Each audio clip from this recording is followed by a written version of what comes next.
Actually, I got the idea ng buhok na ito sa... Meron kasi tayo mga Team Lakay sa Baguio, mga taga Baguio to, mga fighters natin, mga mixed martial arts fighters, and lagi ako nanonood kasi niyan, yung one champion na yan. At nakita ko yung mga Pilipino nating fighter, gito mga buhok, taga Baguio, ang karakter ko, Igorot eh. At mga Igorot itong Team Lakay. Doon ko una kuha inspirasyon na kunin ang buhok na yon dahil nga mga fighter, mga Muay Thai sila. Tapos ginato mga buhok, di ba, Igor? Hindi ko na sinabi kay Direk nung nakita niya na lang, alam niya na rin. May mga ganong kasing research, di ba, madam? Hindi naman pwedeng, kung ano lang trip mo, yun na yun, eh, di ba? You have to pay respects also, di ba? Kasi inano ko siya with culture, di ba? Sino ba? Taga saan ba si Andres? Plus ang pagiging sundalo, na clean cut.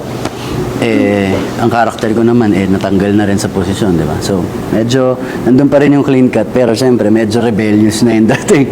I just thought na perfect yung haircut na to.